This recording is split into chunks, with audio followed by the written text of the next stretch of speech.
Tupac Amaru Shakur, June 16, 1971 to September 13, 1996, also known by his stage names Tupac, and briefly as McCaverly, was an American rapper and actor.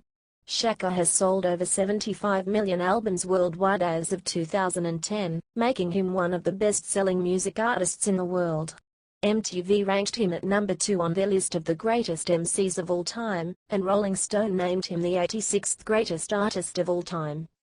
His double-disc album All Eyes on Me is one of the best-selling hip-hop albums of all time. Shakur began his career as a roadie, backup dancer, and MC for the alternative hip-hop group Digital Underground, eventually branching off as a solo artist. The themes of most of Shakur's songs revolved around the violence and hardship in inner cities, racism and other social problems. Both of his parents and several other of his family were members of the Black Panther Party, whose ideals were reflected in his songs.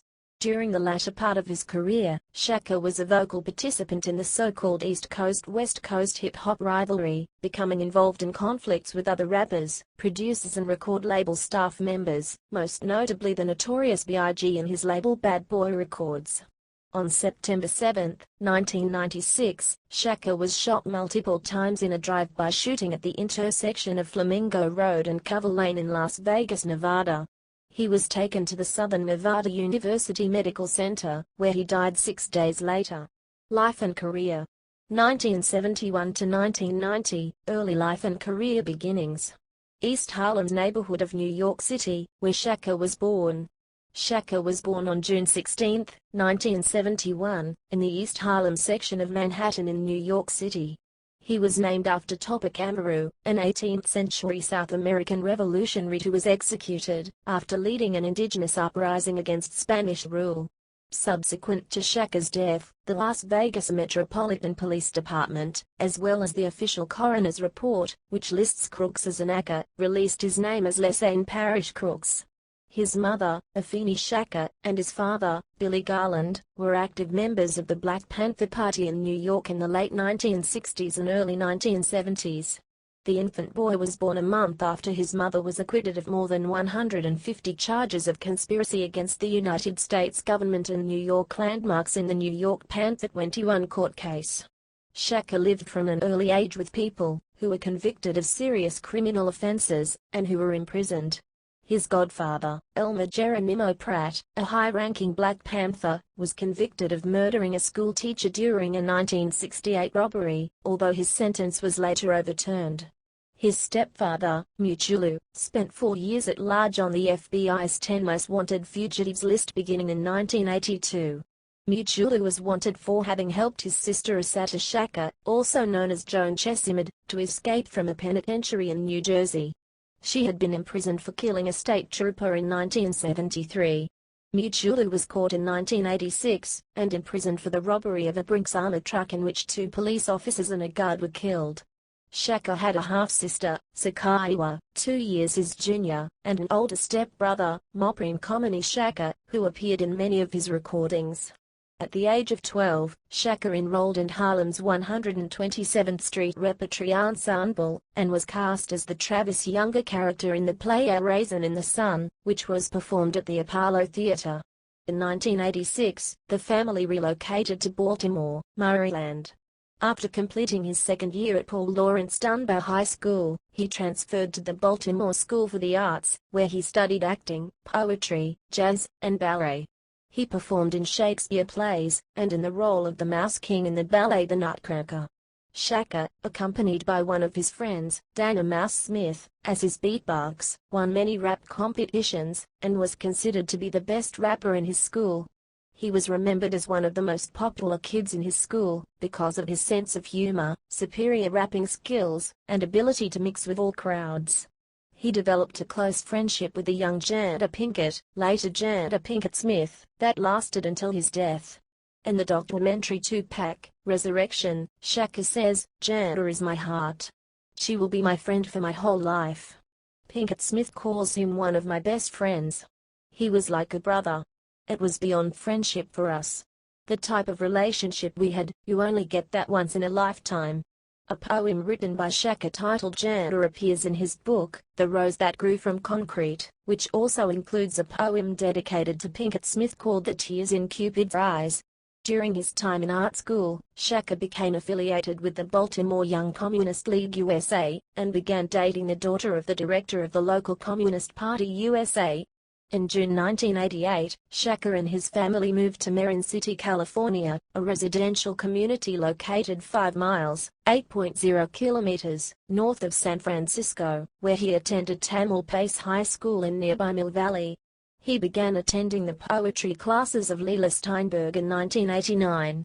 That same year, Steinberg organized a concert with a former group of Shakur's, Strictly Dope. The concert led to him being signed with Atron Gregory.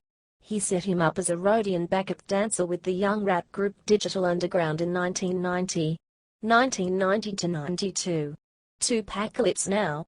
Shakur's professional entertainment career began in the early 1990s, when he debuted his rapping skills in a vocal turn in Digital Underground's Same Song from the soundtrack to the 1991 film Nothing But Trouble, and also appeared with the group in the film of the same name.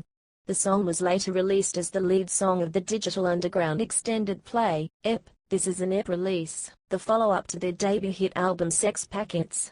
Shakur appeared in the accompanying music video. After his rap debut, he performed with Digital Underground again on the album Sons of the P. Later, he released his first solo album, Tupacalypse Now. Though the album did not generate any top 10 hits, Tupacalypse Now is hailed by many critics and fans for its underground feel, with many rappers such as Nas, Eminem, Game, and Talib Kweli having pointed to it as inspiration. Although the album was originally released on Interscope Records, rights of it are now owned by Amaru Entertainment. The album's name is a reference to the 1979 film Apocalypse Now. The album generated significant controversy. Dan Quayle criticized it after a Texas youth's defense attorney claimed he was influenced by Tupacalypse Now and its strong theme of police brutality before shooting a state trooper. Quayle said, "There's no reason for a record like this to be released. It has no place in our society." The record was important in showcasing Tupac's political conviction and his focus on lyrical prowess. On MTV's Greatest Rappers of All Time list, Tupacalypse Now was listed as one of Tupac's certified classic albums, along with Me Against the World, All Eyes on Me, and The Don Killuminati, The 7-Day Theory. Tupacalypse Now went on to be certified gold by the RIAA. It featured 3 singles, Brenda's Got a Baby, Trapped, and If My Homie Calls. Tupacalypse Now can be found in the Vinyl Countdown, and in the instruction manual for Grand Theft Auto, San Andreas, along with the track I Don't Give a Fuck, which appeared on the in-game radio station, Radio Los Santos. 1993, Strictly for INIGGAZ. His second studio album, Strictly for INIGGAZ, was released in February 1993. The album did better than the previous one, debuting on number 24 on the Billboard 200.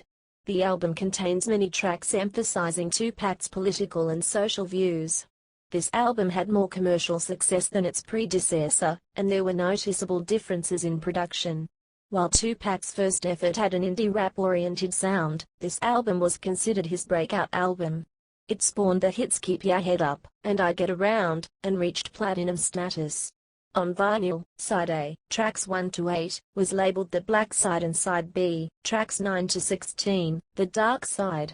It's known as his 10th biggest-selling album with 1,366,000 units moved as of 2004. 1994, Thug Life, Volume 1 and November Shooting. Thug Life redirects here. For the film, see Thug Life, Film. For the album, see Thug Life, Volume 1. In late 1993, Shakur formed the group Thug Life with a number of his friends, including Big Syke, Makadashis, his stepbrother Mopreme Shakur, and Rated R. The group released their only album Thug Life, Volume 1 on September 26, 1994, which went gold. The album featured the single Pour Out a Little Liquor, produced by Johnny J. Jackson, who went on to produce a large part of Shakur's album All Eyes on Me. The group usually performed their concerts without Shakur. The album was originally released by Shakur's label Out Dagarton Records. Due to criticism about gangster rap at the time, the original version of the album was scrapped and re-recorded, with many of the original songs being cut. Among the notable tracks on the album are Bury Me a G, Cradle to the Grave, Pour Out a Little Liquor, which also appears in the soundtrack to the 1994 film Above the Rim, How Long Will They Mourn Me, and SDR8 Ballin'. The album contains 10 tracks, because Interscope Records felt many of the other recorded songs were too controversial to release. Although the original version of the album was not completed, Tupac performed the planned first single from the album, Out on Bail, at the 1994 Source Awards. Although the album was originally released on Shakur's label Out-Da-Gutter, Amaru Entertainment, the label owned by the mother of Tupac Shakur, has since gained the rights to it. Thug Life, Volume 1 was certified gold. The track How Long Will They Mourn Me appeared later in 1998 from Tupac's Greatest Hits album. On the night of November 30, 1994, the day before the verdict in his sexual abuse trial was to be announced, Shakur was shot 5 times and robbed by 2 armed men in army fatigues after entering the lobby of Quad Recording Studios in Manhattan. He would later accuse Sean Combs, Andre Harrell, and Biggie Smalls, whom he saw after the shooting, of setting him up. Shakur also suspected his close friend and associate Randy Stretch Walker of being involved in the attack. In the documentary, which Biggie says that they were in the recording studio and did not know Shakur would be there. Once they heard he was downstairs, Lil Cease went to get him, but came back with news that he had just been shot. When Biggie's entourage went downstairs to check on the incident, Shakur was being taken out on a stretcher, still conscious and giving the finger to those around. According to the doctors at Bellevue Hospital, where he was admitted immediately following the incident, Shakur had received 5 bullet wounds, twice in the head, twice in the groin, and once through the arm and thigh. In the documentary Biggie and Tupac, Tupac's father is interviewed, and said that Tupac made a point to show him that no damage was inflicted upon his penis and/or testicles. His father also mentions that when he saw Tupac's groin, he knew that he was his son. He checked out of the hospital against doctor's orders, 3 hours after surgery. In the day that followed, Shakur entered the courthouse in a wheelchair, and was found guilty of 3 counts of molestation, but innocent of 6 others, including sodomy. On February 6, 1995, he was sentenced to 1.5 to 4.5 years in prison on a sexual assault charge. A year later, on November 30, 1995, Stretch was killed after being shot twice in the back by 3 men who pulled up alongside his green minivan at 112th Avenue and 209th Street in Queens Village while he was driving. His minivan smashed into a tree and hit a parked car. On March 17, 2008, Chuck Phillips wrote a Los Angeles Times article stating that Jimmy Henchman, a hip-hop talent manager, ordered a trio of thugs to rough up Shakur. The article, which was later retracted by the La Times because it partially relied on FBI documents which turned out to be forged, was thought to be vindicated in 2011 when Dexter Isaac admitted to attacking Tupac on orders from Henchman. Following Isaac's public confession, Phillips corroborated Isaac as one, among many, of his key unnamed sources.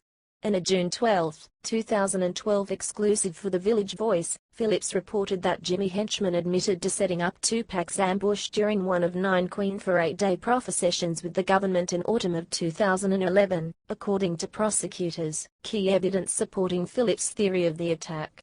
1995, prison sentence, Me Against the World and bail. Shakur began serving his prison sentence at Clinton Correctional Facility on February 14, 1995. Shortly afterward, he released his multi-platinum album Me Against the World. Shakur became the first artist to have an album at #1 on the Billboard 200 while serving a prison sentence. Me Against the World made its debut on the Billboard 200 and stayed at the top of the charts for 4 weeks. The album sold 240,000 copies in its first week, setting a record for highest first-week sales for a solo male rap artist at the time. While serving his sentence, he married his longtime girlfriend, Keisha Morris, on April 4, 1995. The couple divorced in 1996. Shakur stated he married her for the wrong reasons. While imprisoned, Shakur read many books by Niccol Machiavelli, Sun Tzu's Ed Used the Art of War and other works of political philosophy and strategy. He wrote a screenplay titled Live to Tell While Incarcerated, a story about an adolescent who becomes a drug baron. The album was very well received, with many calling it the magnum opus of his career. It is considered one of the greatest and most influential hip-hop albums of all time. It is his fourth biggest-selling album with 2,439,000 units moved to date. Me Against the World won Best Rap Album at the 1996 Soul Train Music Awards. Dear Mama was released as the album's first single in February 1995, along with the track Old School as the B-side. Dear Mama would be the album's most successful single, topping the Hot Rap Singles chart, and peaking at the 9th spot on the Billboard Hot 100. The single was certified platinum in July 1995, and later placed at #51 on the year-end charts. The second single, So Many Tears, was released in June, 4 months after the first single. The single would reach the number 6 spot on the Hot Rap Singles chart, and the 44th on the Billboard Hot 100. Temptations, released in August, was the third and final single from the album. The single would be the least successful of the three released, but still did fairly well on the charts, reaching number 68 on the Billboard Hot 100, 35 on the Hot R&B/Hip-Hop Singles and Tracks, and 13 on the Hot Rap Singles charts. 1996, All Eyes on Me, and the Don Killuminati, The 7-Day Theory. All Eyes on Me was the fourth studio album by Tupac, released on February 13, 1996 by Death Row Records and Interscope Records. The album is frequently recognized as one of the crowning achievements of 1990s rap music. It has been said that despite some undeniable filler, it is easily the best production Tupac's ever had on record. It was certified 5x platinum after just 2 months in April 1996 and 9x platinum in 1998. The album featured the Billboard Hot 100 #1 singles How Do You Want It and California Love. It featured 5 singles in all, the most of any Tupac album. Moreover, All Eyes on Me, which was the only Death Row release to be distributed through Polygram by way of Island Records, made history as the first double full-length hip-hop solo studio album released for mass consumption. It was issued on 2 compact discs and 4 LPs. Chart-wise, All Eyes on Me was the second album from Tupac to hit #1 on both the Billboard 200 and the top R&B/Hip-Hop albums charts. It sold 566,000 copies in the first week of its release, and was charted on the top 100 with the top 1-week SoundScan sales since 1991. The album won the 1997 Soul Train R&B/Soul or Rap Album of the Year award. Shakur also won the award for Favorite Rap/Hip-Hop Artist at the 24th Annual American Music Awards. Machiavelli, The Don Killuminati, The 7-Day Theory, commonly shortened to The 7-Day Theory, is the fifth and final studio album by Tupac Shakur, under the new stage name Machiavelli, finished before his death and his first studio album to be posthumously released. The album was completely finished in a total of 7 days during the month of August 1996. The lyrics were written and recorded in only 3 days, and mixing took an additional 4 days. These are among the very last songs he recorded before his fatal shooting on September 7, 1996. In 2005, MTV.com ranked Killuminati, The 7-Day Theory of #9 on their greatest hip-hop albums of all time list, and, in 2006, recognized it as a classic. The emotion and anger showcased on the album has been admired by a large part of the hip-hop community, including other rappers. Ronald Risky Brent is the creator of the Machiavelli Don Killuminati cover painting. George Papa G. Price, former head of publicity for Death Row, claimed that Machiavelli Which We Did was a sort of tongue-in-cheek, and it was not really to come out, and after Tupac was murdered, it did come out. But before that it was going to be a sort of an underground. The album peaked at #1 on the Billboard Top R&B/Hip-Hop Albums chart and the Billboard 200. The album generated the second highest debut week sales total of any album that year, selling 664,000 copies on the first week. This album was certified 4x platinum on June 15, 1999. Death. September 1996 shooting. On the night of September 7, 1996, Shakur attended the Mike Tyson-Bruce Seldon boxing match at the MGM Grand in Las Vegas, Nevada.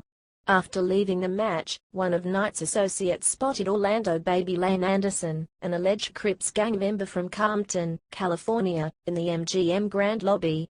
Earlier that year, Anderson and a group of Crips had robbed a member of Death Row's entourage in a Foot Locker store. Knight's associate told Shakur, who attacked Anderson. Shakur's entourage, as well as Knight and his followers, assisted in assaulting Anderson. The fight was captured on the hotel's video surveillance. After the brawl, Shakur went with Knight to go to Death Row-owned Club 662, now known as Restaurant/Club 7. He rode in Knight's 1996 black BMW 750iL sedan as part of a larger convoy, including many in Shakur's entourage. At around 11 o'clock to 11:05 p.m., they were halted on Las Vegas Boulevard by Metro Bicycle Police for playing the car stereo too loudly and not having license plates. The plates were found in the trunk of Knight's car. The party was released without being fined a few minutes later. At about 11:10 p.m., while they were stopped at a red light at Flamingo Road near the intersection of Cover Lane in front of the Maxim Hotel, a vehicle occupied by two women pulled up on their left side. Shakur, who was standing up through the sunroof, exchanged words with the two women, and invited them to go to Club 662.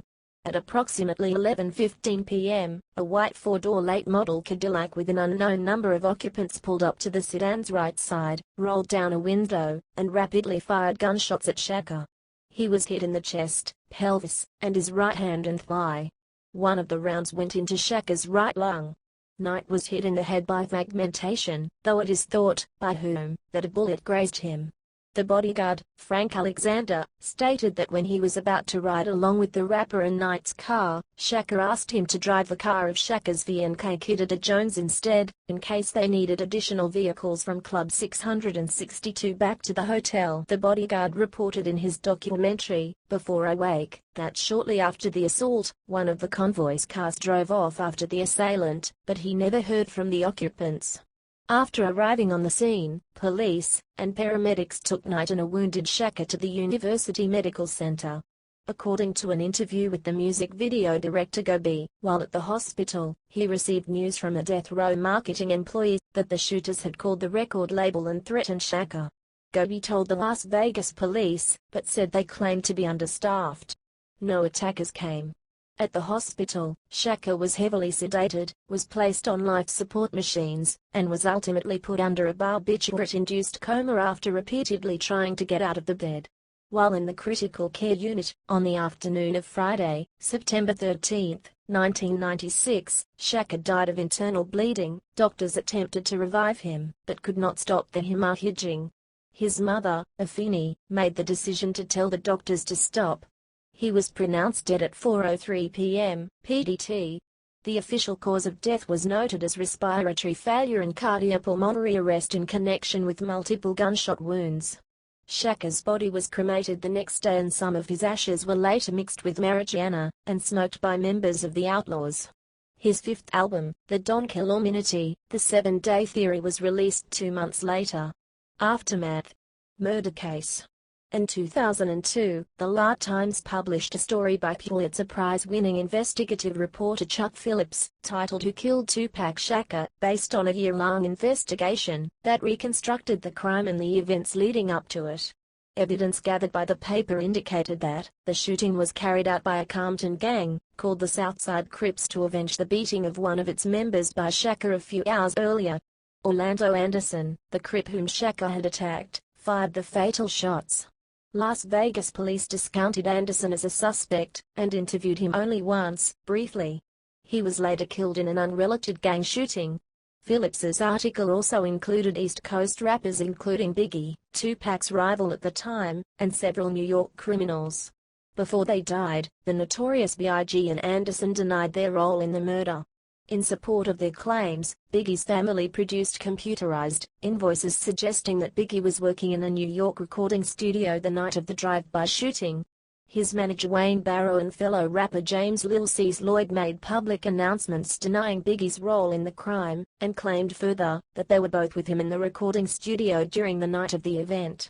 Phillips' article, however, was based on police affidavits and court documents as well as interviews with investigators, witnesses to the crime and members of the Southside Crips who had never before discussed the killing outside the gang. Artistry. Influences and musical style. Shakur's music and philosophy is rooted in many American, African American, and world entities, including the Black Panther Party, black nationalism, egalitarianism, and liberty. Tupac's love of theater and Shakespeare also influenced his work. A student of the Baltimore School of Arts where he studied theater, Tupac understood the Shakespearean psychology of inter-gang wars and intercultural conflict. During a 1995 interview, Tupac told the Pulitzer Prize-winning Los Angeles Times reporter Chuck Phillips, "I love Shakespeare. He wrote some of the rawest stories, man. I mean, look at Romeo and Juliet. That's some serious ghetto shit. You got this guy Romeo from the Bloods, who falls for Juliet, a female from the Crips, and everybody in both gangs are against them. So they have to sneak out, and they end up dead for nothing. Real tragic stuff. And look how Shakespeare busts it up with Macbeth. He creates a tale about this king's wife, who convinces a happy man to chase after her, and kill her husband, so he can take over the country. After he commits the murder, the dude starts having delusions just like in a Scarface song. I mean, the king's wife just screws this guy's whole life up for nothing." Chuck Phillips made his recorded 1995 interview with Tupac available at chuckphillipspost.com on September 13, 2012, the 16th anniversary of Tupac's death. In a European interview, Phillips said that what impressed him the most about Tupac was that he was a poet. Phillips said, "I like sacred texts, myths, proverbs, and scriptures. When Tupac came along, I thought he was quite the poet. It wasn't just how cleverly they rhymed. It wasn't just the rhythm or the cadence. I liked their attitude. It was protest music in a way nobody had ever thought about before. These artists were brave, wise, and smart, wickedly smart."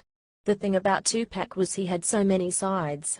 He was unafraid to write about his vulnerabilities. Tupac's debut album, Tupacalypse Now, revealed the socially conscious side of Shakur. On this album, Shakur attacked social injustice, poverty, and police brutality on songs Brenda's Got a Baby, Trapped and Part-Time Mother.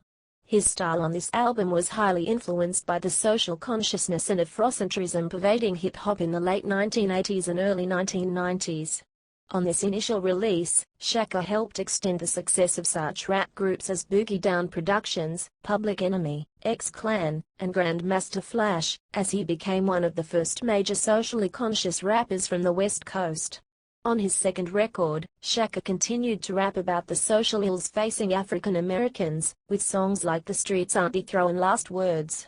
He also showed his compassionate side with the anthem Keep Ya Head Up, while simultaneously putting his legendary aggressiveness on display with the title track from the album Strictly for Niggaz. He added a salute to his former group Digital Underground, by including them on the playful track I Get Around. Throughout his career, an increasingly aggressive attitude can be seen pervading Shakur's subsequent albums. The contradictory themes of social inequality and injustice, unbridled aggression, compassion, playfulness, and hope all continued to shape Shakur's work, as witnessed with the release of his incendiary 1995 album Me Against the World. In 1996, Shakur released All Eyes on Me. Many of these tracks are considered by many critics to be classics, including Ambitions as a Ridak, I Ain't Mad at Ya, California Love, Life Goes On and Picture Me Rollin'. All Eyes on Me was a change of style from his earlier works. While still containing socially conscious songs and themes, Shakur's album was heavily influenced by party tracks, and tended to have a more feel-good vibe than his first albums. Shakur described it as a celebration of life, and the record was critically and commercially successful. He had enjoyed, and had been influenced by the work of contemporary English and Irish pop musicians as a teenager such as Kate Bush, Culture Club, Sinead O'Connor and U2. Other ventures. Death Row Records. Upon his release from Clinton Correctional Facility, Shakur immediately went back to song recording. He began a new group called Outlaw Immortals. Shakur began recording his first album with Death Row, and released the single California Love soon after. On February 13, 1996, Shakur released his fourth solo album, All Eyes on Me. This double album was the first and second of his three-album commitment to Death Row Records. It sold over 9 million copies. The record was a general departure from the introspective subject matter of Me Against the World, being more oriented toward a thug and gangster mentality. Shakur continued his recordings despite increasing problems at the Death Row label. Dr. Dre left his post as house producer to form his own label, Aftermath. Shakur continued to produce hundreds of tracks during his time at Death Row, most of which would be released on his posthumous albums Are You Still Down, Remember Me, Still I Rise, Until the End of Time, Better Days, Loyal to the Game and Pac's Life. He also began the process of recording an album with the Boot Camp Clique and their label Dusk Down Records, both New York-based, entitled One Nation. On June 4, 1996, he and Outlawz released the diss track Hit 'Em Up, a scathing lyrical assault on Biggie and others associated with him. In the track, Shakur claimed to have had sexual intercourse with Faith Evans, Biggie's wife at the time, and attacked Bad Boy's street credibility. Shakur was convinced that some members associated with Bad Boy had known about the '94 attack on him beforehand due to their behavior that night, and what his sources told him. After the attack, Shakur immediately accused Jimmy Henchman, an associate of Bad Boy CEO Sean Combs, of orchestrating the attack, according to a 2005 interview with Henchman in Vibe magazine. After the attack, Shakur therefore aligned himself with Suge, Death Row's CEO, who was already bitter toward Combs over a 1995 incident at the Platinum Club in Atlanta, Georgia, which culminated in the death of Suge's friend and bodyguard, Jake Robles. Suge was adamant in voicing his suspicions of Combs' involvement. In a June 12, 2012 Village Voice article, Chuck Phillips reported that Sean Combs' associate Jimmy Henchman, remarkably, admitted to setting up Tupac's ambush during one of 9 Queen for 8-day proffer sessions with the government in autumn of 2011, according to prosecutors. While incarcerated in Clinton Correctional Facility, Shakur read and studied Niccol Machiavelli and other published works, which inspired his pseudonym Machiavelli, under which he released the album The Don Killuminati, The 7-Day Theory. The album presents a stark contrast to previous works. Throughout the album, Shakur continues to focus on the themes of pain and aggression, making this album one of the emotionally darker works of his career. Shakur wrote and recorded all the lyrics in only 3 days, and the production took another 4 days, combining for a total of 7 days to complete the album, hence the name. Outlawz. Outlawz.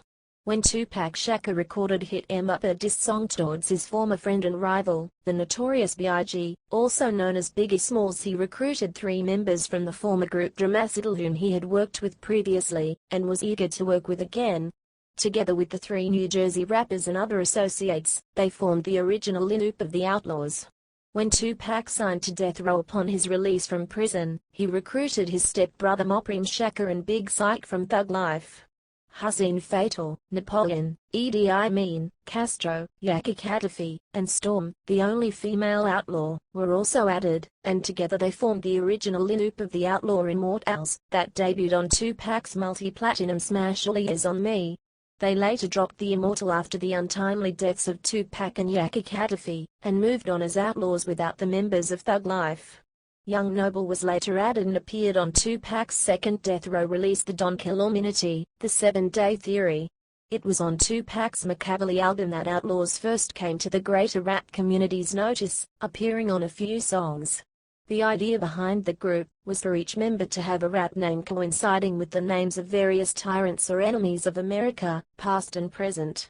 Outlawz chose in later years to make a backronym out of the letters of their group name, operating under Thug Laws as Warriors, although it does not stand for the group's name, and is used infrequently. On forming the Outlawz, Tupac gave each of them a name of a dictator/military leader or an enemy of America. Yaki Gaddafi, after Libyan leader Muammar Gaddafi. Hussein Fatal, after Iraqi leader Saddam Hussein. Mussolini, formerly Big Syke, after Italian dictator Benito Mussolini. Khomeini, Shakur's half-brother Moprim Shakur, after Iranian Islamic Revolution leader Ayatollah Ruhollah Khomeini. Castro, after Cuban leader Fidel Castro. Idi Amin, after Ugandan dictator Idi Amin. Napoleon, after military strategist and leader Napoleon Bonaparte. For himself, Tupac created the alias Machiavelli from Renaissance Italian philosopher and strategist Niccolo Machiavelli, whose writings inspired Shakur in prison, but who also preached that a leader could eliminate his enemies by all means necessary. He mentioned Machiavelli Records a few times before his death.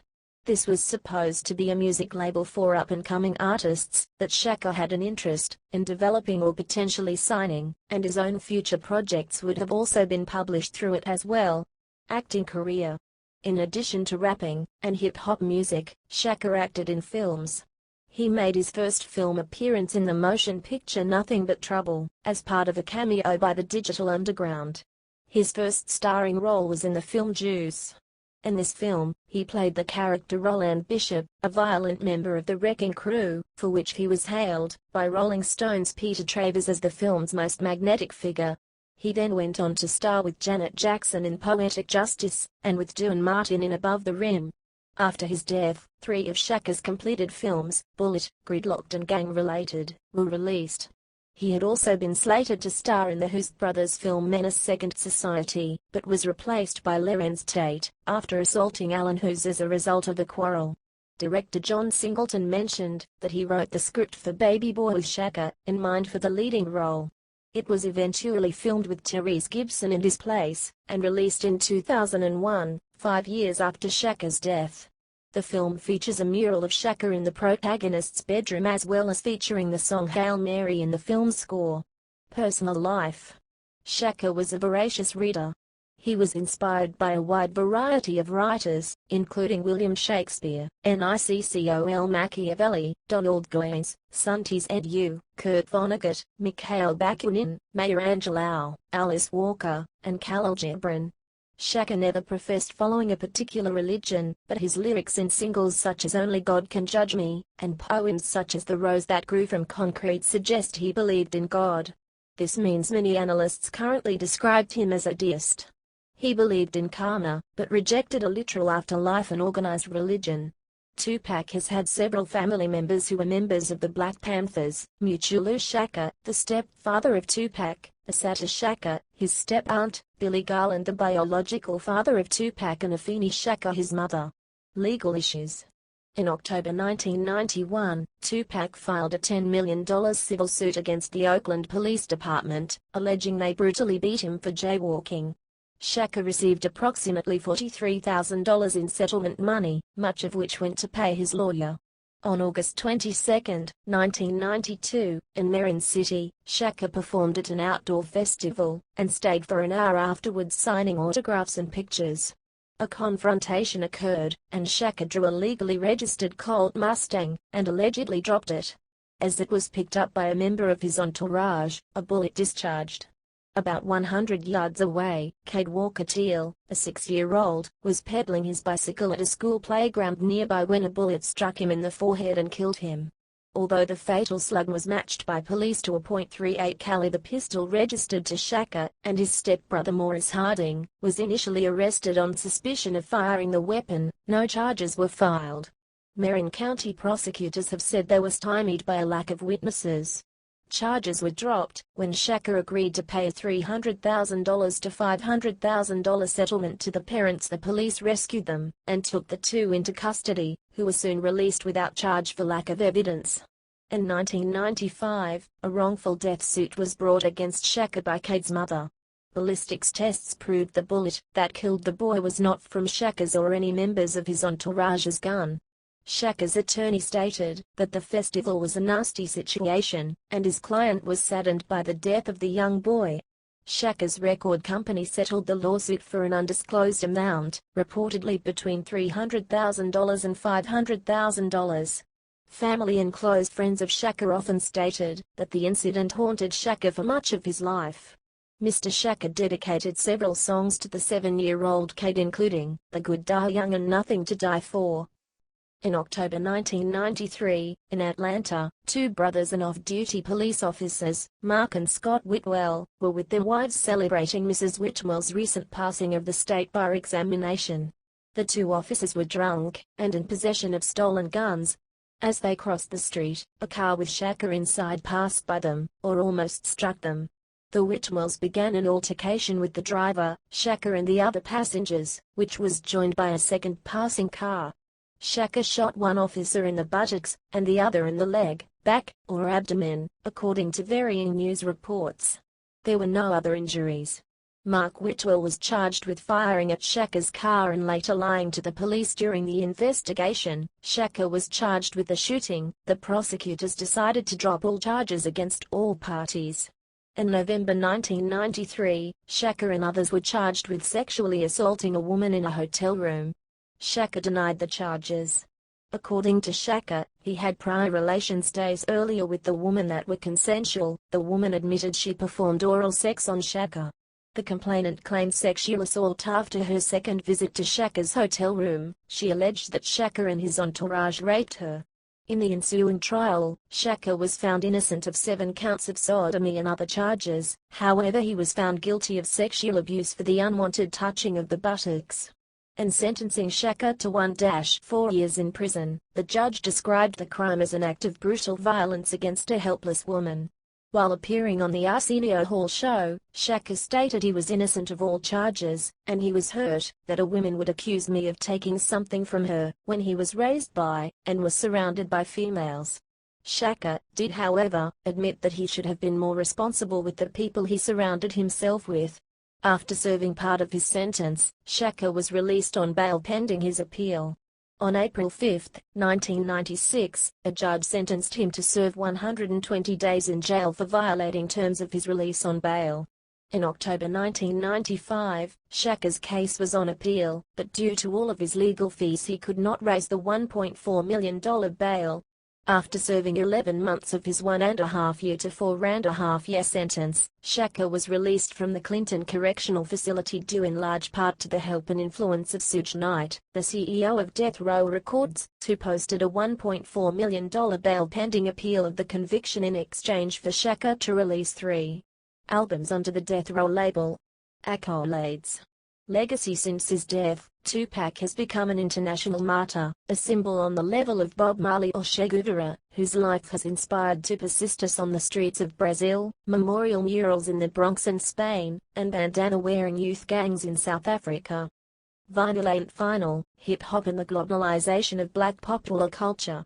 At a Mobb Deep concert following the death of Shakur and the release of the Don Killuminati, the 7-Day Theory, Cormiga recalled in an interview that the fans were all shouting Machiavelli, and emphasized the influence of the Don Killuminati, the 7-Day Theory, and of Shakur himself. Even in New York at the height of the media-dubbed intercoastal rivalry, Tupac Shakur was also one of the few rappers that were paid a tribute during the Up in Smoke tour that featured many West Coast hip-hop artists. Shakur is held in high esteem by other MCs. In the book How to Rap, Bishop Lamont notes that Shakur mastered every element, every aspect of rapping, and Fredros Teravonics says Shakur was a master of the flow. Every rapper who grew up in the 90s owes something to Tupac, wrote 50 Cent. He didn't sound like anyone who came before him. About.com for their part named Shakur the most influential rapper ever. Statue of Tupac at Martyr Museum in Herford, Germany. To preserve Shakur's legacy, his mother founded the Shakur Family Foundation, later renamed the Tupac Amaru Shakur Foundation or TASF, in 1997. The TASF's stated mission is to provide training and support for students who aspire to enhance their creative talents. The TASF sponsors essay contests, charity events, a performing arts day camp for teenagers and undergraduate scholarships. The foundation officially opened the Tupac Amaru Shakur Center for the Arts, Tasker, in Stone Mountain, Georgia, on June 11, 2005. On November 14, 2003, a documentary about Shakur entitled Tupac, Resurrection was released under the supervision of his mother, and narrated entirely in his voice. It was nominated for Best Documentary in the 2005 Academy Awards. Proceeds will go to a charity set up by Shakur's mother Afeni. On April 17, 2003, Harvard University co-sponsored an academic symposium entitled All Eyes on Me, Tupac Shakur and the Search for the Modern Folk Hero. The speakers discussed a wide range of topics dealing with Shakur's impact on everything from entertainment to sociology. Many of the speakers discussed Shakur's status and public persona, including State University of New York at Buffalo English professor Mark Anthony Neal, who gave the talk Thug Nigger Intellectual, Tupac as Celebrity Grandson, in which he argued that Shakur was an example of the organic intellectual expressing the concerns of a larger group. Professor Neal has also indicated in his writings that the death of Shakur has left a leadership void amongst hip-hop artists. Neal further describes him as a walking contradiction, a status that allowed him to make being an intellectual accessible to ordinary people. Professor of Communications Murray Foreman, of Northeastern University, spoke of the mythical status about Shakur's life and death.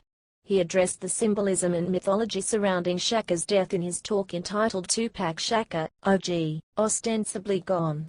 Among his findings were that Shakur's fans have succeeded in resurrecting Tupac as an ethereal life force.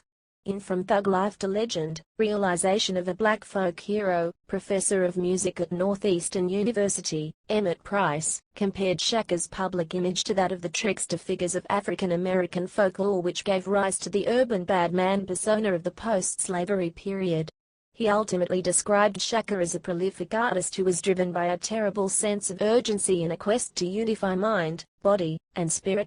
In Holler If You Hear Me, Searching for Tupac Shakur, Michael Eric Dyson indicated that Shakur spoke with brilliance and insight as someone who bears witness to the pain of those who would never have his platform. He told the truth, even as he struggled with the fragments of his identity. At one Harvard conference, the theme was Shakur's impact on entertainment, race relations, politics and the hero/martyr. In late 1997, the University of California, Berkeley offered a student-led course entitled History 98, Poetry and History of Tupac Shakur. Graffiti of Tupac. East Harlem, New York City. Ipanema, Rio de Janeiro, Brazil. In late 2003, the Machiavelli-branded clothing line was launched by Affini. In 2005, Death Row released Tupac, Live at the House of Blues. The DVD was the final recorded performance of Shakur's career, which took place on July 4, 1996, and features a plethora of Death Row artists. In August 2006, Tupac Shakur Legacy was released. The interactive biography was written by Janelle Joseph. It features unseen family photographs, intimate stories, and over 20 removable reproductions of his handwritten song lyrics, contracts, scripts, poetry, and other personal papers. Shakur's sixth posthumous studio album, Pac's Life, was released on November 21, 2006. It commemorates the 10th anniversary of Shakur's death. He is still considered one of the most popular artists in the music industry as of 2006. According to Forbes, in 2008 Shakur's estate made $15 million. In 2002, they recognized him as a top-earning dead celebrity, coming in on number 10 on their list. On April 15, 2012, a hologram of Tupac Shakur, technically a 2D video projection, performed his songs Hail Mary and Two of America's Most Wanted with Snoop Dogg at the Coachella Music Festival. The effect was created using an optical illusion called Pepper's Ghost. The video footage was created by visual effects company Digital Domain. The Wall Street Journal reported Dr. Dre and Snoop Dogg were in talks of a possible tour involving the two rappers and the hologram version of Tupac, which was later turned down by Dr. Dre. Library of Congress. Shakur's hit song Dear Mama is one of 25 songs that were added to the National Recording Registry in 2010. The Library of Congress has called Dear Mama a moving and eloquent homage to both the murdered rapper's own mother and all mothers struggling to maintain a family in the face of addiction, poverty and societal indifference. The honor came 7 days after what would have been Shakur's 39th birthday. Shakur is the third rapper to enter the library, behind Grandmaster Flash and Public Enemy. Honors. In a 2005 Rolling Stone magazine vote, Tupac was named number 86 of the 100 immortal artists of all time, behind the likes of Elvis Presley, Michael Jackson, and John Lennon. MTV ranked him at number 2 on their list of the greatest MCs of all time. Shakur was inducted into the Hip Hop Hall of Fame in 2002. Ranked number 3 on VH1's 50 Greatest Hip Hop Artists. In 2003, MTV's 22 Greatest MCs countdown listed Shakur as the number 1 MC, as voted by the viewers. In 2004, at the VH1 Hip Hop Honors, Shakur was honored along with DJ Hollywood, Cool DJ Herc, KRS-One, Public Enemy, Run.M.C, Rocksteady Crew, and Sugar Hill Gang. A Vibe magazine poll in 2004 rated Shakur the greatest rapper of all time as voted by fans. At the first annual Turks and Caicos International Film Festival held on Tuesday, October 17, 2006, Shakur was honored for his undeniable voice and talent, and as a performer who crossed racial, ethnic, cultural, and medium lines. His mother accepted the award on his behalf. In 2008, the National Association of Recording Merchandisers, in conjunction with the Rock and Roll Hall of Fame, recognized him as a very influential artist, and has added him in their definitive 200 list.